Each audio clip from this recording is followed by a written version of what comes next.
الانبیاء صلی اللہ علیہ وآلہ وسلم کے گستاخ کو جہنم رسید کرنا یہ صحابہ کرام کی سنت ہے، اور اس کو گستاخ کو جہنم رسید کرنے کے لیے خود گروپ تشکیل دے کر صحابہ کا ٹولہ اس کو قتل کرنے کے لیے بھیجنا یہ مصطفیٰ کریم صلی اللہ علیہ وآلہ وسلم کی سنت ہے۔ امام الانبیاء صلی اللہ علیہ وسلم کے غلام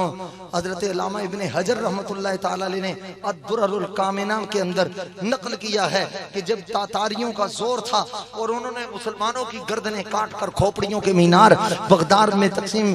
چڑھائے، تعمیر کیے، اس وقت رائبوں نے کہا کہ آپ عیسائیت کو قبول کر لیں۔ انہوں نے کہا اپنے مبلغ بھیجو، اپنے راہب بھیجو تاکہ ہمیں درس دے سکیں۔ تو 40,000 منگول ایک مقام پر جمع ہوئے، توجہ کرنا، ایک مقام پر علامہ ابن حجر لکھتے ہیں 40,000 منگول جمع ہوئے، اور راہب آیا، ایک ان کو عیسائیت کی دعوت دینے لگا، دوسرا آیا، تیسرا آیا، ایک پادری نے اسلام کے خلاف زہر اگلتے ہوئے پیغمبر اسلام صلی اللہ علیہ وسلم کی توہین کر دی۔ امام الانبیاء صلی اللہ علیہ وسلم کی شان میں دشنام ترازی سے کام لیا، توہین کی، پاس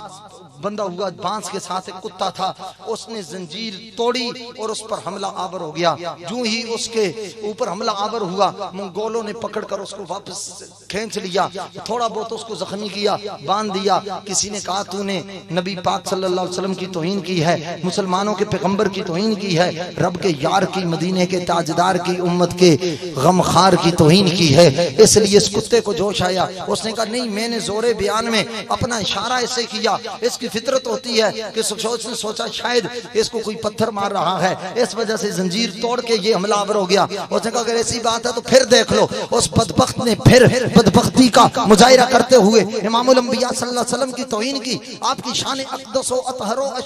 اجمل و اکرم و اعلی و ازکا و انور کے خلاف اس نے کوئی ہلکا جملہ بولا، کتے کی آنکھوں میں خون اتر آیا اور اس کا نتنا پھول گیا اور اس کے جبڑے کھل گئے اور اس کی زبان باہر آئی، زنجیر توڑ کر اس پر حملہ آور ہو گیا، اوپر سے ڈنڈے برسائے جانے لگے، مگر اس کے نرخرے کو اس نے اپنے جبڑے میں دبا لیا، گویا کہہ دیا کتا ضرور ہو مگر سید عالم کی گستاخی میں بھی برداشت نہیں کر سکتا۔ اس نے کہا میں کتا ضرور ہو، گستاخ رسول کا وجود میں بھی برداشت نہیں کر سکتا۔ جب اس کو ہٹایا گیا تو وہ راہب، وہ پادری وصل جہنم ہو گیا تھا۔ علامہ اقبال نے اسی سنس میں قبلہ پیر صاحب کہا، وہ نے کہا ہے یہاں شورش تاتار کے افسانے سے، ہے یہاں شورش تاتار کے افسانے سے، پاسباں مل گئے کعبے کو صنم خانے سے۔ اس کتے کی یہ قربانی دیکھ کر 40,000 منگول کلمہ پڑھ کر دائرہ اسلام میں داخل ہو گئے۔